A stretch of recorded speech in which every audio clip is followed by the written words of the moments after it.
Hello, I'm Jochen Tartak, professional driving instructor from the Ford Performance Racing School.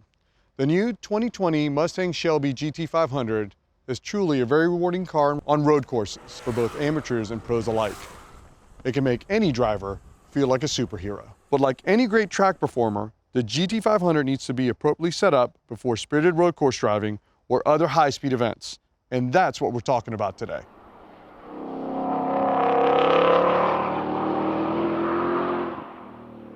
Joining us now is lead vehicle dynamics engineer of the GT500, Steve Thompson. This is the guy that knows everything about track setup. Welcome, Steve. Hi, Jochen. So when we go to the road course, where should we start? The first and most important place to start is with the owner's manual supplement for the Ford GT500. There's a specific track supplement which details all the procedures and information you're going to need to get started with the road course. First place we're going to start today is with aerodynamic setup of the GT500 track pack. We're going to start at the rear because that's the most important place to begin for aerodynamic balance. Carbon fiber track pack has two different wing settings, a street setting and a track setting. When we go from the street setting to the track setting, you're going to start by removing the bolt from the front hole back here, loosening the front pivot, tilting the wing until the rear bolt holes line up, reinserting the bolt, tightening the front pivot, and then tightening the rear bolt. That'll prepare you for the track and get you the high downforce you need for stability in the car. For cars that come equipped with a swing, what we're going to want to do is we're going to want to change it to the high downforce configuration by installing what we call the GURNEY flap. GURNEY flap installation begins with removal of these short screws at the back of the swing, installation of the GURNEY flap, and then reinstalling the screws, but with the longer screws included in the GURNEY flap kit. You can see your owner's manual supplement for what screws and how tight to torque them. There's a number of different aerodynamic elements on the front end of the GT500 that help with precision and confidence on the track. The first place we're going to start is here with what we call the splitter wickers. These are installed via 4 bolts on the inner fender at the front of the inner fender and a number of different fasteners on the bottom of the vehicle. You can find details on what specific fasteners to use inside the owner's supplement. Next, we're going to move to underhood, where we're going to remove the rain tray, which is a significant aerodynamic element and should really only be removed for track use with the rear wing in the high downforce position. To remove the rain tray, we're going to start by opening the hood. Always start by releasing the driver's side catch first for the hood pins.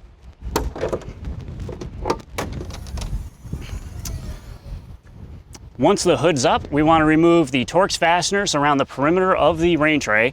Remove the rain tray, put it on the side. Now, Steve, while we're under the hood, what else should we consider before we go to the racetrack? So before we go to the racetrack, we want to prepare the car with a couple of different things. The first thing that we want to do is we want to install the Ford Performance catch can. That's going to help on the track quite a bit. You're also going to want to install the Ford Performance front strut adjustable upper camber mounts. That's going to help you get the alignment where it needs to be. And again, that alignment you can find in your Ford Performance user supplement for track. If your vehicle wasn't equipped with the camber mounts or with the catch can as you received it, you can purchase those parts either from your Ford dealer or from the Ford Performance website.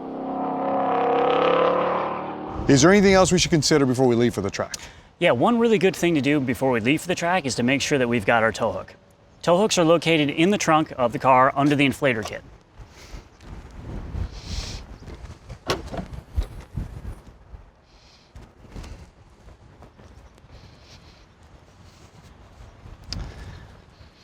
The tow hook installs in the front bumper.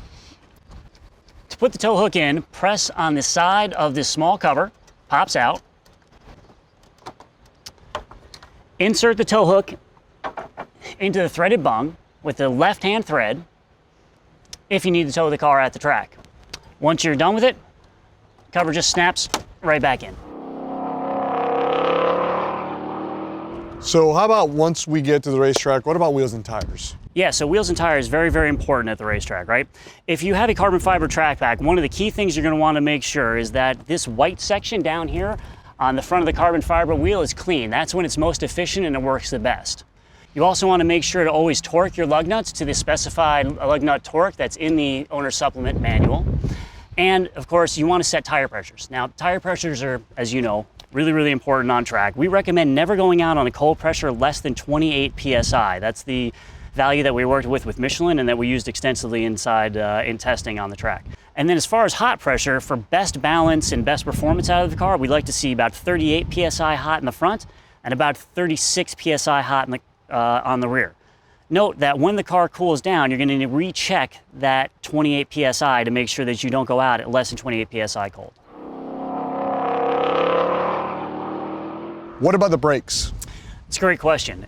In the owner's supplement, and when you receive your GT500 before you take it to a track, there's a really detailed brake burnishing procedure.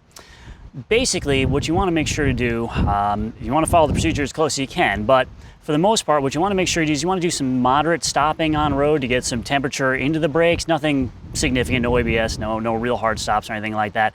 Just to kind of bed the brakes in initially. And then once you get to the track, it's really important, especially with new pads and new rotors. What you want to do is you want to go out, bring the car up to temperature and up to speed kind of slowly over a couple of laps, getting moderately more braking into the car. You're trying to bring the pad temperature up in a gradual process. Then run a little bit quicker, get the pads kind of hot, and then let the car cool down. Don't use a lot of brake. Basically, let them come back to temperature in a reasonable fashion. Wait till the next session before you really get hard on the brakes with new pads and new rotors. That's going to give you the best performance and the best longevity out of the brake system. All right, so Steve, the GT500's got 5 different drive modes. When we go to the racetrack, where's a good place to start? Yeah, so for people just starting out who've got their GT500 and taking the track, we've got a couple of different options. The first one is probably we're going to want to start maybe in sport mode. Difference between sport and normal mode is that sport mode is going to have slightly different settings and it's going to have a very different look to the IP. To get into sport mode, what we want to do is we want to use the mode button here on the center console. We're going to flip it up until we see the sport signal or the sport symbol on the left-hand side. You'll see the dash will change to what we call the candy cane tachometer, which indicates that we're in sport mode. Once you're in sport mode, we have a number of different apps that are going to help you on track and help you get the most out of your car. Okay. The first thing we want to do is we want to maybe set a shift point, especially if we're going to use manual mode on the DCT, right? So to do that, we hit the Cobra button here. We're going to bring up the performance shift indicator. Hit OK. At that point, we're going to come down here. We're basically going to go to shift point, and we're going to set the RPM that we want to do our shift point. Now the car has 7,500 RPM red line, but I'm going to set it just a little bit earlier at 7,300 here. That way I've got enough time to get to the paddle and hit it. Tell it okay. And if we go beyond the 7,300 or the 7,500, we're going to get into the limiter. Yeah, we're definitely going to get into the limiter. It's not a big deal. You're just going to feel the car kind of buck a little bit as you hit the limiter. But this way you've got a little bit of warning, gives you enough time on the paddles. As we come down, we're going to say display source. In this case, we can either display the shift indicator on the cluster or on the HUD. Personally, I prefer to do the HUD, and you're going to see the lights come to meet each other on the top of the screen, similar to the way they did on GT350, on the top of the windscreen as you reach the RPM. We can set the shift light intensity, 100%. Pretty good just about everywhere. And now we've got shift light mode, and this is what actually turns it on. So when we go to track, we're going to hit OK, and you'll see the lights come up on the dashboard to tell you that you're all set. Now, another thing that's really important to watch while you're on track, of course, are your gauges, right? So another nice thing is while we're in the Cobra mode, we've got gauges here. We're going to say, OK, we're going to tell it to show gauges. Now when we come back out of gauges, we've got a number of different track-specific screens. And here, as we tab through with the right-hand selector buttons on the steering wheel, we can see things like what our oil pressure is, what our engine oil temp is, and our trans temp. So we can keep an eye on how the car is performing while we're out on the track and make sure everything's running the way it should be. Once they're ready, you can step up to track mode. So again, we're going to toggle the mode switch over here.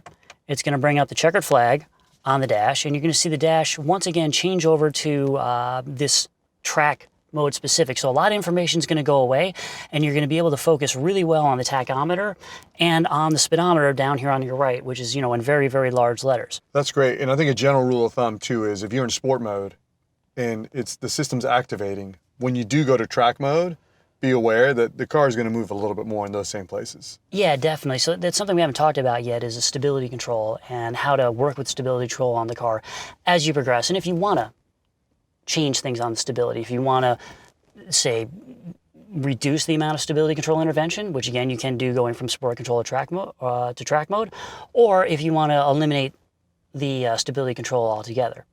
So the way that you would do that is, as you're in track mode, you're going to be in the default, everything's going to be on. Traction control is going to be on, and advanced track is going to be on. If we do a single press up here on the stability control toggle, we're going to see is traction control off. So at this point, traction control is really no longer intervening in the car, right? So it's going to allow a lot more wheel spin. However, stability control for saving things like large oversteer moments or anything like that is still on at that point. If you happen to be a very, very skilled driver, as I know you are, and you want to shut everything off, you're going to come back, you'll need to turn everything back on, and then hold the toggle up for about 5 seconds. And at one point, you're going to see a warning on the dashboard that says advanced track off. Hit OK, and then basically it's just you in the car. There's no stability anymore. There's no training wheels, I guess we could say, right? In sport mode, if we go back to sport, you've got a couple of different options. Now, we can change either the steering weighting with this steering wheel button down here. For track mode driving, I would really recommend that you either use the sport steering or you use the normal steering. I think comfort is probably just a little bit too light to get really good feel on the track, to be honest. And then, of course, there's the shock toggle here on the left side of the steering wheel, which allows you to select between normal and sport. Again, I wouldn't really recommend normal so much on track. It's really intended for street driving, much more so than it is for track driving, and even sport. As we go to track mode, however, it'll automatically change to track shock and back again to sport mode steering. Now here again, we have the 3 different steering modes that we can select from, and again, I would stick to either normal or sport. But here, if we happen to like the sport shock setting for some reason a little bit better on a different type of track, we can select from either the track shock, which is a bit stiffer, down to the sport shock, which is going to allow for a little bit more compliance. That's great. So each driver, if they don't like the preset ones, they can just play with that a little bit and find the best setting for themselves. Whatever works for them. So Steve, earlier we talked about the tow hook, but what's the second part of that? What do you have to do with the DCT transmission if you have to tow the vehicle? Yeah, that's a great question. So there's a few different things you have to do to put the car in a mode where you can tow it if you happen to have an issue on track where you need to be flat towed in. So in order to do this, I'm going to have to start the car. Now, there's a couple different options. I'm going to go through the first option here. If the car's running and everything's working well, what you can do is you can basically put the car into neutral. And then once you're in neutral, you want to hold down on the M button. You're going to see that the N is going to flash and it's going to say stay in neutral mode, press brake to unlock the shifter. On the dash, you'll hit OK. At that point, you're going to see you've got this flashing neutral light here, which indicates that the car is in neutral and is going to remain in neutral while you get towed. Now, it's really important when you talk to the track officials or whoever's going to tow you, you don't want to go above 20 miles per hour in this mode. Okay, its transmission's not designed for that. And you want to use this as little as possible, so just for off the track, and then worry about whatever you have to do after that. And the car needs to remain running when we're with a flashing end? At this point, we can shut the car off. It will lose E-Pass, obviously, but it will stay in neutral during the tow. Okay. If the car isn't running and you can't select neutral the way that we talked about, what you can do is you can go into the console. There's a small door on the driver's side at the front of the console. You want to pull that door back, and under there you're going to see a red cable.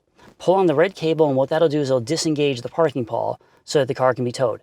Again, refer to your owner's supplement and refer to the track supplement and the DCT transmission information in there for what's safe to do and specifically how to select neutral and with both a running car and with a car that's disabled. That's great information. Thanks. So Steve, what should we do when we're done with our track day? When we're finished with our track day, we want to take the car and we're going to convert it from track back to street. Back to street means we want to take the rear wing, move it from the track position to the lower angle of attack for street. If your car comes equipped with a swing, you want to remove the gurney, save those long bolts, put them off to the side, put the short bolts back in. Remove the splitter wickers on the front. Make sure to reinstall a rain tray underneath the hood. We also want to make sure to take our tire pressures, move them back to the 32 PSI that we have for street. It should only take a few minutes. Only a few minutes. And then when we get back home, we want to make sure to realign the car back to the recommended street settings. Perfect. That's a lot of great information. Many thanks to all the engineers from the vehicle development team and Steve for being with us today. And many thanks to you for watching. Have fun at the racetrack and make sure you buckle up.